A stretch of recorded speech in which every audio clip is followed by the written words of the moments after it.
ভারতের পররাষ্ট্র সচিবের বাংলাদেশ সফরের পর এই প্রশ্ন বা এই আলোচনা চলছে যে ভারত সত্যি বাংলাদেশের সাথে উত্তেজনা কমাতে কতটা আগ্রহী বা কমাতে চাইবে কিনা, আর কি কি বাধা এর পথে আছে। তিনি যখন এসছেন তার ব্রিফিং বা সবকিছু নিয়ে আমরা আমাদের এক ধরনের বিশ্লেষণ করেছি, কিন্তু যারা বিক্রম মিস্ত্রি যখন ভারত ফিরে গেছেন তারপর কিছু ডেভেলপমেন্ট আছে, তার দেশের বিভিন্ন জায়গায় তিনি কথা বলেছেন, ভারতের পররাষ্ট্র মন্ত্রীও কথা বলেছেন, সেটা দিয়ে আমরা বুঝতে চাইবো ভারত আসলে কি চায়। তার সাথে একটা জিনিস আরো জরুরিভাবে দেখা দরকার আমি মনে করি, সেটা হচ্ছে শেখ হাসিনা ভারতে বসে যেসব বিভৎস নোংরা মিথ্যাচার করছেন, যেসব উস্কানি দিচ্ছেন, যেসব ভাবে বাংলাদেশকে অস্থিতিশীল করে তুলতে চাইছেন, সেই ব্যাপারে সরকারের কৌশল কি হওয়া দরকার এবং এটাকে কতটা গুরুত্ব দেওয়া দরকার। তিনি ভারতের যে পররাষ্ট্র বিষয়ক সংসদীয় কমিটি, সেখানে বিক্রম মিস্ত্রির একটা হিয়ারিং হয়েছে বাংলাদেশ সফরের উপরে, সেটার তথ্য এখানে আছে।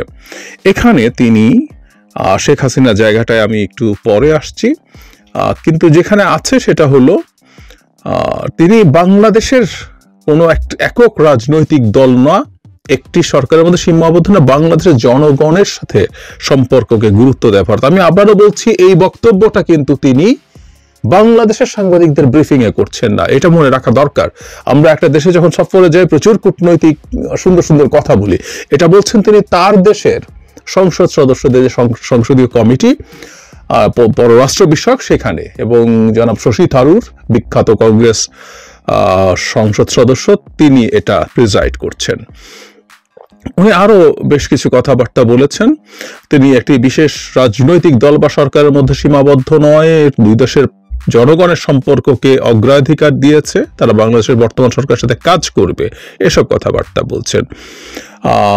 ভারত উদ্বিগ্ন, কিন্তু বাংলাদেশ যে মামলা করেছে 88 জনকে গ্রেপ্তার করা হয়েছে, এই খবরটা জেনে তারা আশ্বস্ত হয়েছেন। আমাদের মনে থাকার কথা, মিস্ত্রি যাওয়ার পর আমাদের প্রেস সচিব শফিকুল আলম, আমরা এটা নিউজেও দেখেছি, ব্রিফিং করে জানিয়েছেন। এখানে তিনি এই ব্যাপারটা মনে করছেন যে এটাকে স্বাগত জানায়, যে এটা তার বক্তব্য হচ্ছে যে এটা স্বীকৃতি দেওয়া হচ্ছে। আসলে সংখ্যালঘুদের উপরে হামলা আছে, কিন্তু তোমাকে নিয়ে আসলে আর কোনো পরিকল্পনা তেমন নেই, এবং এই বার্তা আওয়ামী লীগের লোকজনের কাছেও যাওয়া দরকার আছে, কারণ দেশের বাইরে অ্যাটলিস্ট তারা খুবই লাফালাফি করছে। আমাদের নিশ্চয়ই মনে আছে আমাদের আইন উপদেষ্টা ডক্টর আসিফ নজরুলকে সুইজারল্যান্ডের বিমানবন্দরে কি করেছিল, এবং এখনো বাইরের লোকজনই এগুলো অ্যারেঞ্জ করছে। সামনে হয়তো আস্তে আস্তে তারা বাংলাদেশেও এ ধরনের চেষ্টা করতে পারে। তাদের কাছে মেসেজ যাওয়া উচিত যে যে দেশটা তাদেরকে ক্ষমতায় রেখেছিল অবৈধভাবে, তারা অন্তত তাদের ওই জায়গা থেকে পুরোপুরি না হলেও ধীরে ধীরে সরে আসছে, বা অন্তত এই সরকারের সাথে ওই ক্ল্যাশে যাচ্ছে না। এই বার্তাটাও পৌঁছা জরুরি, কারণ এই বার্তাটা দিতে না পারলে প্রথম ফোন কল ছাড়া, তারপর ঘোষণা দিয়ে বক্তৃতা, কয়েকদিন পর হয়তো ভিডিও কলেই তিনি, ভিডিও কল মানে ভিডিও বক্তৃতায় ওনাকে প্রজেক্টরে হয়তো দেখাও যাবে, এই পরিস্থিতি করবে। এবং ব্রিটেনের কথা আমাদের নিশ্চয় মনে আছে, মন্ত্রী এমপি, তথাকথিত ডামি মন্ত্রী এমপি নেতারা, সাবেক সচিব, তারা গিয়ে বসে এটাকে এক ধরনের ফর্মাল লুক দেওয়ার চেষ্টা করেছেন। সামনে এগুলো প্রবণতা আরো বাড়তে পারে। সুতরাং এই একটা জায়গায় সরকারের উচিত হবে ভারতকে চাপ দেওয়া এবং শেখ হাসিনার মুখ যেন তিনি বন্ধ রাখেন সেটা নিশ্চিত করতে হবে। ভারত সরকার তাকে কোনো রকম কোনো প্ল্যাটফর্ম দিচ্ছেন না। আমাদের এই জায়গাগুলো গ্রহণ করার কিছু নেই, এগুলো খুবই দায়সারা গোছের কথা বলছেন। তারা সমর্থন করেন না, তারা যদি সমর্থন না করেন তারা এটা বন্ধ করবেন। আমাদের মনে আছে নিশ্চয়ই পিটিআই এর সাথে ইন্টারভিউতে আমাদের প্রধান উপদেষ্টা বলেছিলেন যে শেখ হাসিনাকে আমরা চাইবো, তাকে ফেরত চাইবো, তার আগ পর্যন্ত সে হ্যাজ টু কিপ সাইলেন্ট, ইংরেজিতে এইভাবে বলেছিলেন। তার মুখ বন্ধ রাখতে হবে, তাকে কথা বলা যাবে না, তিনি চুপ থাকবেন। কিন্তু শেখ হাসিনার বার বাড়ছে, রিপিট। উনি প্রথম একজনের সাথে ফোনে কথা বলিয়ে সেটা রেকর্ড করিয়ে ছাড়িয়ে দিতেন, পরিকল্পিত, এগুলো কোনো লিকড অডিও না। এরপর ঘোষণা দিয়ে অন্তত দুটো জায়গায়, নিউ ইয়র্কে, লন্ডনে, আরো আমেরিকার সাথে ফ্লোরিডাতে আছে, জার্মানিতে আছে, বিভিন্ন জায়গায় উনি শিডিউল করেছেন, যেখানে তার, আমি দেখিয়েছি আপনাদেরকে, পোস্টার করা হচ্ছে, যেখানে তাকে প্রধানমন্ত্রী এবং এমপি হিসাবে বলে তারপর তিনি বক্তৃতা দেবেন ঘোষণা দিচ্ছেন, দিয়ে তিনি বক্তৃতা করছেন এবং যথারীতি শেখা। আমরা তাকে এখনই চাওয়া উচিত ছিল। ভারতের যে বিভিন্ন সেভেন সিস্টার্সের বিচ্ছিন্নতাবাদীর একসময় বাংলাদেশে ছিলেন, তারা ভারতের ক্ষতি করে বলে বাংলাদেশের কাছে ক্রমাগত চাওয়া হয়েছে। আর আমাদের দেশটাকে ধ্বংস করে ছেড়ে দিয়ে আরো ধ্বংস করতে চাইছেন তেমন একজন মানুষ ভারতে বসে বসে একই কাজ করে যাচ্ছেন। আমাদের এটা মেনে নেওয়ার তো কোনো কারণ নেই। তিনি ওখানে আছেন, তাকে আমরা তার যে ওয়ারেন্টের যে সময় দেয়া হয়েছিল আত্মসমর্পণ করার, তাকে যে সমন দেয়া হয়েছিল সেটা উনি মানেন নাই। ওটা নভেম্বরের মাঝামাঝিতেই শেষ হয়ে গেছে।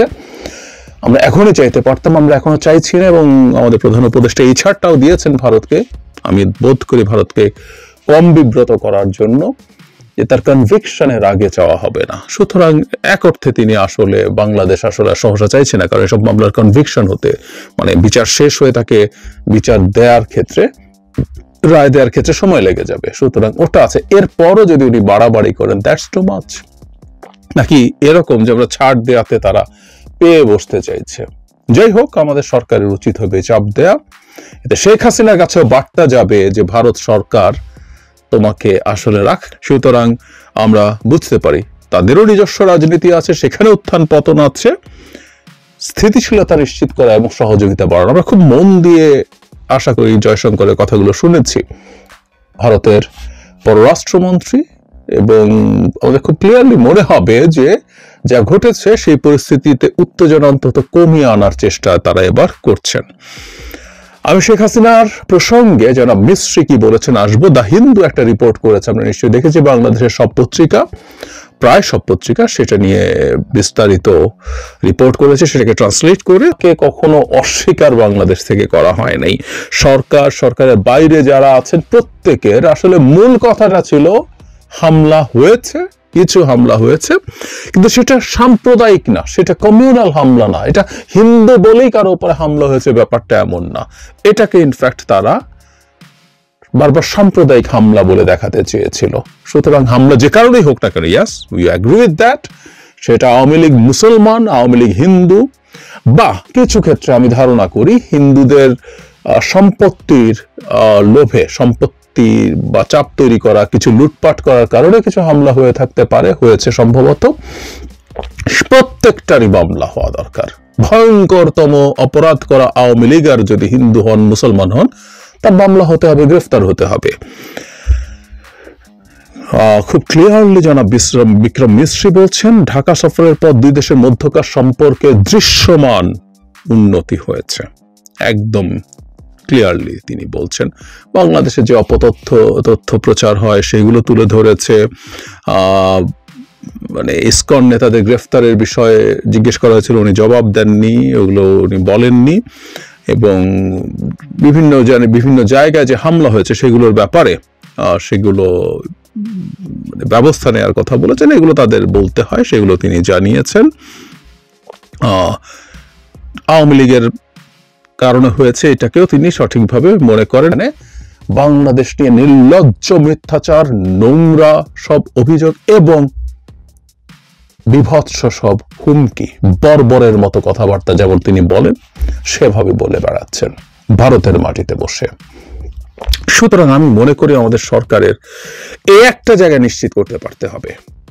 আমি আগেও বলেছি, শেখ হাসিনা কথা বলায় কিছু আসে যায় না, সত্যিই আসে যায় না, কিন্তু এটা এখন অন্য একটা ইস্যুতে পরিণত হয়েছে। বরং শেখ হাসিনা কথা বললে আমাদের মধ্যকার এই যে কিছু ঝামেলা হয়, আমাদের বিভক্তি তৈরি হওয়ার পর্যায়ে চলে যায় তর্ক করতে করতে, সেগুলো সরিয়ে আমরা আবার একীভূত হই। এবং শেখ হাসিনার বর্বরতা, একটা বর্বর শেখ হাসিনাকে আমরা যতবার দেখবো আমাদের জুলাই আগস্টের তো বটেই, তার আগের 15 বছরের বিভৎস স্মৃতি মাথা চাড়া দিয়ে উঠবে।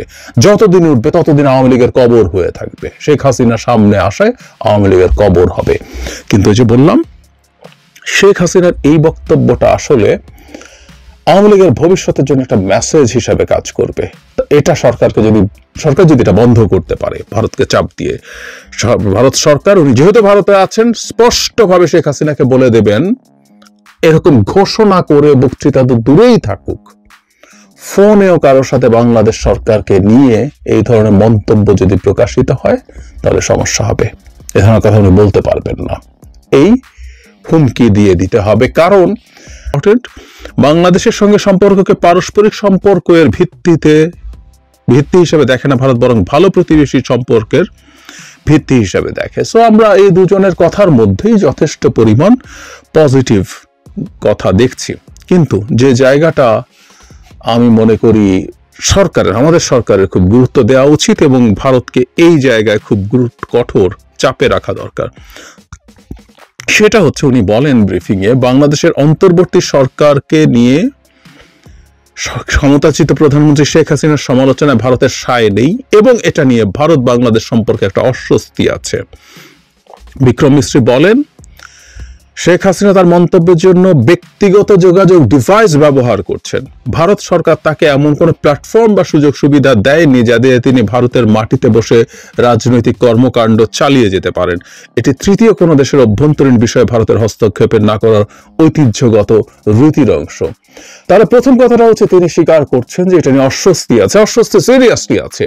তিনি যে 3টা বৈঠক করেছেন, পররাষ্ট্র সচিব, পররাষ্ট্র উপদেষ্টা এবং প্রধান উপদেষ্টার মানে অন্যদের কথা বাদই দিয়ে প্রধান উপদেষ্টার সাথে যে সৌজন্য সাক্ষাৎ, সেখানে অত্যন্ত শক্তভাবে শেখ হাসিনার ব্যাপারে জনাব মিস্ত্রিকে জানিয়েছেন আমাদের প্রধান উপদেষ্টা। এটা প্রধান উপদেষ্টা একটা ব্যক্তিগত প্রেস্টিজেরও ব্যাপার আছে।